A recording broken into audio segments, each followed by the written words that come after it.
अस्सलामुअलैकुम। Welcome to SK Graphics. मैं हूं आपका टीचर सनाउल्लाह और इस क्लास में हम पढ़ने वाले हैं ग्रुप सिलेक्शन टूल और कुछ हम ट्रांसफॉर्म के बारे में पढ़ेंगे। आज की वीडियो ज़्यादा लेंथी नहीं होगी क्योंकि मेरी तबीयत भी इतनी वैसे ख़ास ठीक नहीं है, तो मैंने सोचा आज आप लोगों के लिए तो एक छोटी सी वीडियो बनाऊं और उसमें कुछ टिप्स एंड ट्रिक्स आपको बताऊं और एक नई टूल के बारे में भी हम पढ़ेंगे। तो आज का जो टूल है वो है ग्रुप सिलेक्शन टूल। पिछली वीडियो में हमने डायरेक्ट सिलेक्शन टूल के बारे में पढ़ा था और कुछ शेप्स भी बनाई थी, तो उम्मीद है कि आप लोगों ने कुछ प्रैक्टिस की होगी। तो यहाँ पे डायरेक्ट सिलेक्शन टूल के साथ जब मैं यहाँ पे क्लिक को होल्ड रखता हूँ या इस छोटे से ये जो एरो का आइकन है इस पे जब मैं आप क्लिक करते हैं लेफ्ट राइट बटन से माउस के राइट क्लिक जब आप करते हैं तो यहाँ पे आपको एक ड्रॉप डाउन मेन्यू जो है वो नज़र आएगा। मज़ीद टूल इसमें है, तो इस एरो का मतलब यही है कि इसमें मज़ीद टूल्स भी मौजूद है। जब आप राइट क्लिक करते हैं तो ये ओपन हो जाता है। जिसके साथ ये एरो है छोटा सा इस साइड पे, तो उसका मतलब है कि इसमें मज़ीद टूल भी मौजूद है। अच्छा, तो यहाँ पे जब मैं क्लिक करता हूँ तो यहाँ पे भी आपको एक एरो दिख रहा है। तो जब आप इस पे क्लिक करते हैं तो वो आपको जो है ना टूल का जो यानी एक पैनल होता है वो आपको पूरा आपको बाहर ला के रख देता है। तो इस तरह आप इजीली आसानी से ये यहाँ से यूज़ कर सकते हैं। फॉर एग्जांपल मैंने अब शेप पे काम अगर करना है तो मैं क्या करूँगा, इस पे राइट क्लिक करूँगा और यहाँ से इसको टूल बार को यहाँ पे निकालूंगा तो मैं यहाँ से इजीली जो है वो शेप जो है मैं यूज़ कर सकता हूँ। तो इस तरह आसानी रहता है। अब इसको क्रॉस कर ले, मैं क्रॉस कर देता हूँ। अब यहाँ से जो टूल हमने पढ़ना है वो ग्रुप सिलेक्शन के बारे में था। तो मैं डायरेक्ट सिलेक्शन टूल हमने पढ़ा था और ये मैं भूल गया था, तो मैंने सोचा आज इस पर वीडियो बनाऊँ।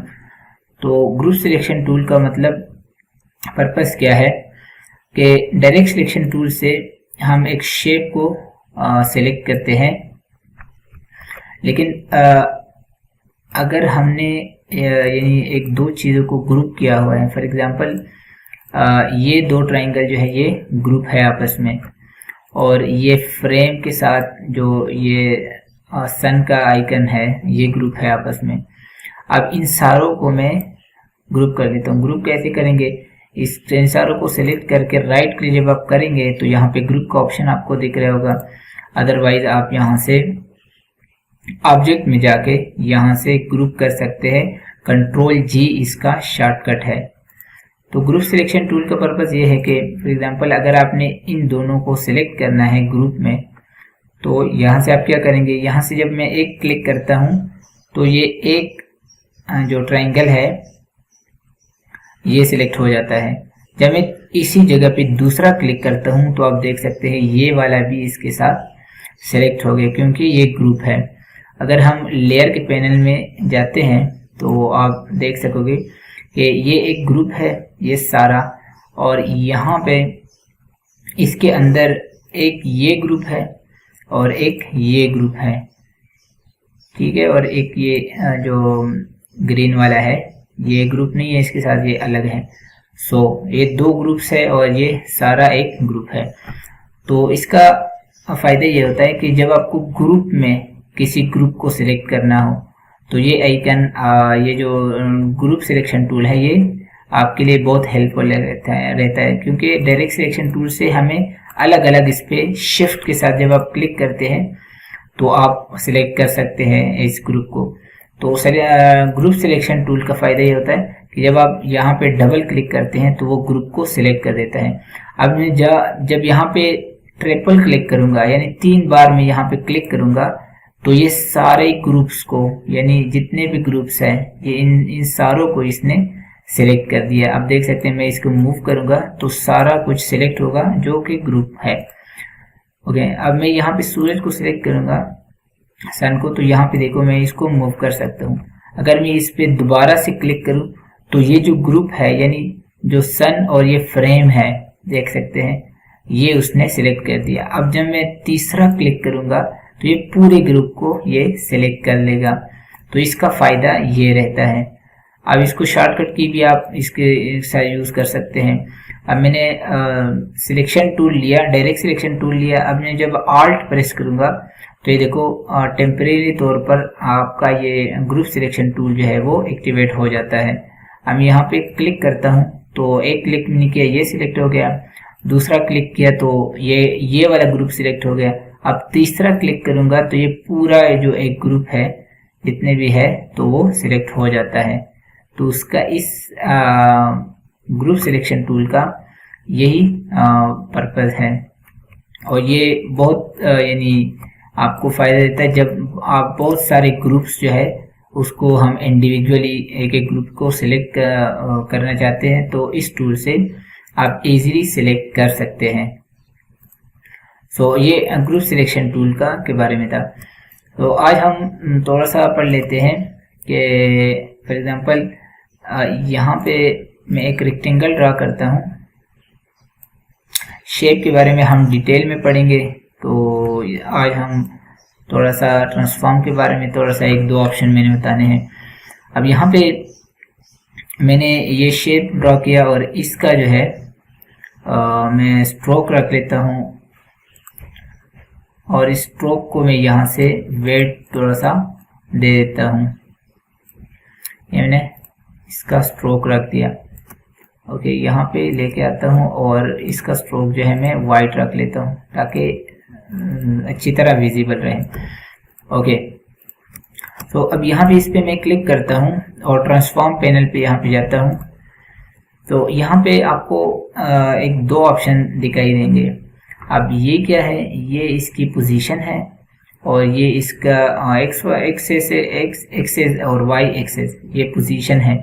और यहाँ से आप विड्थ और हाइट को चेंज कर सकते हैं।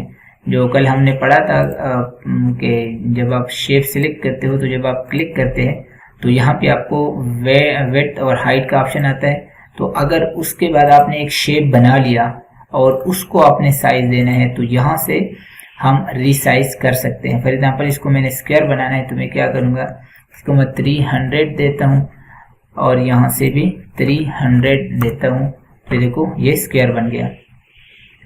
अब यहाँ से ट्रांसफॉर्म पैनल जो है वो आप यहाँ से भी आप ऑन कर सकते हैं कि यहाँ पे जब आप विंडोज में आते हैं तो यहाँ से ट्रांसफॉर्म का पैनल, यहाँ से जब आप नीचे जाते हैं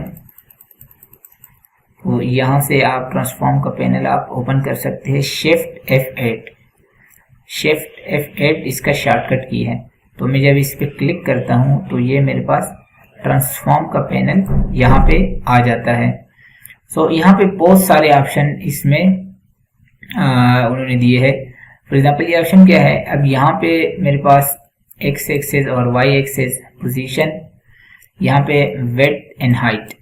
अब ये आइकन क्या है, ये लिंक है का आइकन है। फॉर एग्जांपल अगर मैं ये अनलिंक है अभी, ये जो यानी अनलिंक है अभी, तो जब मैं विड्थ को बड़ा करूंगा तो हाइट उसी जगह पे रहेगा, यानी हाइट इसके साथ बड़ा नहीं होगा। अब जब मैं इसको लिंक करूंगा तो जब मैं जितना मैं हाइट को या विड्थ को का ज्यादा करूंगा या छोटा करूंगा तो उसका दूसरा, यानी हाइट को छोटा करूंगा तो विड्थ भी छोटा होगा, विड्थ को छोटा करूंगा तो हाइट भी छोटा होगा, इस तरह बड़ा करूंगा तो बड़ा होगा। तो ये आपस में लिंक्स हो गए। अब देखो यहाँ से मैं एरो की मदद से यहाँ पे कर रहा हूँ तो दोनों साथ साथ में बड़े होते जा रहे हैं और छोटे होते जा रहे हैं। सो इसका ये फायदा होता है। कभी कभार हमें चाहिए होता है कि दोनों विड्थ और हाइट जो है इक्वली, बड़ा आप करना चाहते हैं छोटा करना चाहते हो तो आप इस तरह सिर्फ लिंक कर दी इसको, ये प्रोपोर्शनल को कंस्ट्रेंट रखता है। अब यहाँ पे रेक्टेंगल के कुछ ऑप्शंस है, ये वही है विड्थ एंड हाइट। अब यहाँ पे हम एंगल दे सकते हैं इसको कि इसको रोटेट करना है, जो कि हम सिलेक्शन टूल से मैनुअली रोटेट करते थे इस तरह। जब आप शिफ्ट के साथ करते हैं तो वो 45 की डिग्री से ये आपको देखो शिफ्ट के साथ एंगल चेंज करता रहता है। ये 45 डिग्री पे एंगल चेंज करता रहता है। ओके, अब यहाँ से आप ये भी दे सकते हैं कि मुझे वैल्यू भी दे सकते हैं, 60 एंगल चाहिए, या आपको जो भी एंगल चाहिए आप यहाँ पे टाइप कर सकते हैं। एंड यहाँ पे आता है corners, corner radius. Corner radius क्या है? फॉर एग्जांपल ये इसकी एंगल जो है मैं इसको 0 कर लेता हूँ। अब यहाँ पे कॉर्नर रेडियस कल हमने पढ़ा था ये डायरेक्ट सिलेक्शन टूल में कि यहाँ पे ये हम इजीली कर सकते हैं। तो ये वही ऑप्शन है जो हमने डायरेक्ट सिलेक्शन टूल में पढ़ा था। अब यहाँ पे देखो कॉर्नर रेडियस में जितना दूंगा, एक को मैं दे रहा हूँ तो ये सारे चेंज हो रहे हैं क्योंकि ये आपस में लिंक्ड है। अगर फॉर एग्जांपल आप इस तरह इसको मैं 0 कर लेता हूँ, 0 कर लिया। अब यहाँ पे मैंने अनलिंक कर दिया इन सारों को। अब मैं यहाँ से अलग अलग दे सकता हूँ। फॉर एग्जांपल ये वाला मुझे चाहिए 20 पिक्सल और ये वाला मुझे चाहिए 50 पिक्सल, इस तरह ये मुझे 0 चाहिए और इसको मैं कर देता हूँ 100 पिक्सल। तो इस तरह की शेप आप इससे डिज़ाइन कर सकते हैं। या इसको मैं 0 कर देता हूँ, इसको मैं 100 कर देता हूँ। तो ये देखो इस तरह की शेप आप इससे डिज़ाइन कर सकते हैं। तो ये कॉर्नर के ऑप्शन है। अब यहाँ पे जो ये आपको छोटा सा एरो दिख रहा होगा, ये कॉर्नर टाइप है। सेम एज जो हमने डायरेक्ट सिलेक्शन टूल में पढ़ा था, ये राउंड इन्वर्टेड राउंड है। जब मैं यहाँ पे इसको करूँगा तो ये इन्वर्टेड राउंड होगा। यहाँ पे अब आपने अच्छा इसमें थोड़ा सा आपने कंफ्यूज नहीं होना। अब इसकी क्या है, जब आप इन्वर्टेड राउंड करते हैं आपका वैल्यू जो है वो पहले से होना चाहिए, नहीं कुछ पिक्सल आपने दोगे वैल्यू दोगे तो ये आपको उसका रिजल्ट लाइव दिखाएगा। ओके, अब यहाँ से मैंने 100 दिया तो मैं इसको इन्वर्टेड राउंड करता हूँ। इस तरह मैंने इसको 0 है ना, तो अब मैं इसको इन्वर्टेड राउंड करता हूँ तो ये नहीं हो रहा, क्योंकि अब आपने क्या करना है, आपने पहले वैल्यू रखनी है और फिर यहाँ पे आके सिलेक्ट करना है तो ये सिलेक्ट हो जाता है। अदरवाइज अगर ये 0 पे है तो ये यहाँ से अभी चेंज नहीं होगा। तो ये आपने याद रखना है, कुछ वैल्यू दे के आप यहाँ पे चेंज करेंगे। तो इस तरह आप देख सकते हैं अब ये चेंज हो गया है।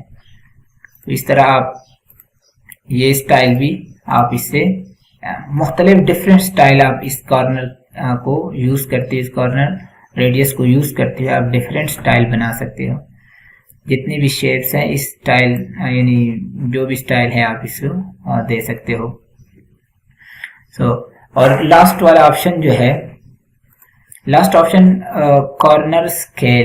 अब यहाँ पे कॉर्नर का ऑप्शन है तो यहाँ पे मैं एक शेप ले लेता हूँ, राउंडेड रेक्टेंगल टूल। अब मैं यहाँ पे शेप ड्रॉ करता हूँ। अब यहाँ पे आप देख सकते हैं कॉर्नर जो है इसके 12 है कॉर्नर रेडियस। ओके, अब ये वाला ऑप्शन हमने यूज करना है तो ये अनचेक है तो इसको मैं छोटा करता हूँ। इसको मैं शिफ्ट के साथ छोटा किया तो अब ये देख सकते हैं कॉर्नर उसी तरह 12 है। यहाँ पे मैं बड़ा करूँगा तो ये देखो कॉर्नर अभी भी छोटे नहीं हुए ना बड़े हुए, चेंज नहीं हुए। और ये ऑप्शन जब हम यूज करेंगे, इस पे मैंने टिक किया। अब यहाँ पे जब मैं इसको छोटा करता हूँ आप देख सकते हैं कि ये जो कॉर्नर रेडियस है, जब मैं साइज इसका छोटा कर रहा हूँ तो ये कॉर्नर रेडियस भी इसके साथ छोटा होता जाता है। तो अगर आप चाहते हैं कि मैं जितना इसको स्केल करूँ उसके साथ इसका जो कॉर्नर रेडियस है वो भी स्केल हो, वो भी छोटे बड़े हो, तो इस ऑप्शन को आप यूज कर सकते हैं। आप देख सकते हैं कि इसका जो है ये चेंज हो रहा है। अगर मैं इसको अनचेक करूं तो 7 रेडियस है कॉर्नर इसका, तो आप देख सकते हैं अभी इसका जो है चेंज नहीं हो रहा, जो कॉर्नर रेडियस है। और ये दूसरा जो ऑप्शन है इसका ये है कि ये जो हमने स्ट्रोक लगाया है, फॉर एग्जांपल हमने स्ट्रोक लगाया है, ये छोटा बड़ा नहीं हो रहा क्योंकि यहाँ पे देख सकते हैं 21 पॉइंट हमने दिया है। तो यहाँ पे जब मैं छोटा करता हूँ तो देखो स्ट्रोक हमें बड़ा दिखाई दे रहा है क्योंकि उसका शेप छोटा हो गया और जो स्ट्रोक है वही का वही है, ठीक है। तो ये देखो 21 है। अगर आप चाहते हैं कि मैं जब इस शेप को छोटा करूं तो उसके मुताबिक ये स्ट्रोक भी जो है छोटा होता रहे, तो हम ये वाला ऑप्शन यूज करते हैं। जब मैं इस पर टिक करूंगा तो आप नोट करें यहाँ पे 21 इसका स्ट्रोक वेट है, ठीक है। तो यहाँ से मैं बड़ा करता हूँ तो देखो 31 पे चला गया, तो ये स्ट्रोक शेप के साथ ही बड़ा होता जाता है। और यहाँ से जब मैं इसको छोटा करता हूँ तो देखो शेप इसके साथ छोटा होता जाता है। अब मैं जब इसको जितना भी छोटा करूंगा उतना स्ट्रोक उसका छोटा रहेगा, इसका ये फायदा होता है। अब मैं अगर फॉर एग्जांपल ये ना रखता तो मैं इसको बहुत ज्यादा छोटा कर लेता हूँ, तो आप देख सकते हैं कि इसका बिल्कुल जो शेप का यानी स्ट्रोक जो है वो इतना छोटा हो गया कि जो स्ट्रोक का वेट था वो उसके ऊपर आ गया, उसके अंदर शेप इतना छोटा हो गया वो दिखाई भी नहीं दे रहा। तो इसका फायदा ये होता है कि आप अगर यानी जितना शेप को छोटा करते हो उतना उसके साथ ये स्ट्रोक भी स्केल होता रहता है, छोटा या बड़ा होता रहता है। तो ये इसका फायदा है। सो आई होप कि ये वीडियो आपको पसंद आई होगी। अगर ये वीडियो पसंद आई है तो आप लाइक ज़रूर करें, इस वीडियो को शेयर करें और चैनल को सब्सक्राइब करें यूट्यूब पे और नोटिफिकेशन बेल को ऑन करें ताकि जब भी कोई नई वीडियो आए उसकी अपडेट आपको मिलती रहे। सो आप लोगों ने यहाँ से वीडियो देख के प्रैक्टिस ज़रूर करना है, इसी तरह आप लोग सीख पाओगे। जब आप जितना भी प्रैक्टिस करोगे उतना आप ज़्यादा सीख सकोगे। सो आई होप कि आप लोग प्रैक्टिस करोगे और प्रैक्टिस करने के बाद आप मेरे ग्रुप्स में फेसबुक का जो कम्युनिटी है इसके ग्राफिक्स कम्युनिटी के नाम से, उसमें आप अपना वर्क भी शेयर करें। जो क्लासेस होती है तो उसके बाद आप लोग अपना वर्क शेयर करें ताकि दूसरे लोगों को भी मोटिवेशन मिले कि लोग काम कर रहे हैं, तो इस तरह आपको भी सजेशंस मिलेंगे और आपको इस तरह इम्प्रूवमेंट, आप लोगों की डिज़ाइनिंग में इम्प्रूवमेंट भी आती रहेगी। सो मिलते हैं अगली वीडियो में। Thanks for watching. अल्लाह हाफिज़।